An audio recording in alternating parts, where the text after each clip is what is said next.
Today is National Missing Children's Day. It's meant to encourage families to make their children's safety a priority and to continue to help missing children and their families reunite. As part of a special, ABC Big 2's investigator Caitlin Landers explores how common this problem is and the reasons why kids go missing.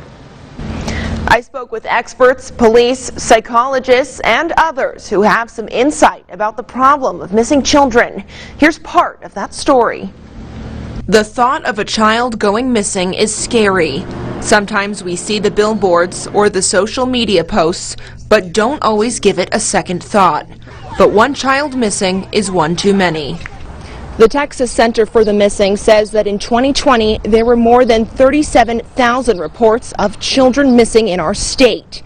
That's enough to fill Ratliff Stadium more than 2 times. Experts say these cases may not be something we talk about every day, but it's an issue we should all be familiar with. It's a big issue, but what is interesting about it is that it really can be a situation where one person can make a difference, possibly a life and death difference, when they open their eyes and open their ears and look and see. It's basically see something, say something. Some cases never get an answer, but the CEO of the Texas Center for the Missing says that kids are usually found. 98% of missing children are located, thank goodness, safe and alive. And unfortunately, there are children that are located deceased, and then even more unfortunately, children that are never located. But why do children go missing? Long ago, we all had that sort of picture of a guy in a raincoat sitting on a park bench waiting for kids to come by. And that was certainly the reality at that time. We learn about stranger danger growing up, but that's not the reason for most child disappearances. The National Center for Missing and Exploited Children says endangered runaways are about 91% of their cases. You really have to look at the circumstances that lead to their disappearance.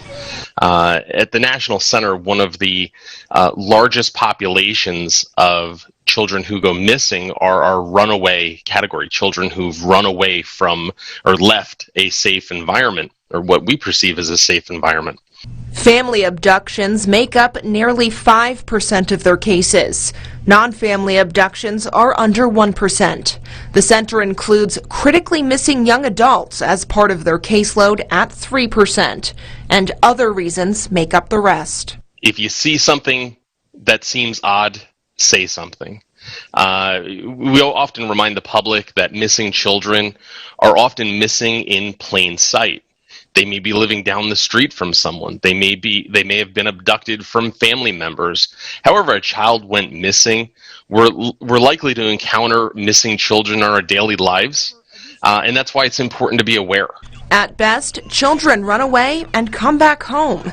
At worst, the children could be hurt, traumatized, trafficked, or killed.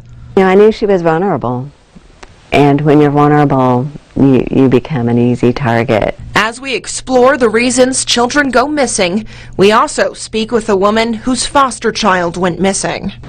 I explain why kids run away and what could happen to them, what causes child abductions, and other reasons that children may go missing. The entire special is online on yourbasin.com. Head to yourbasin.com to hear more about why kids go missing.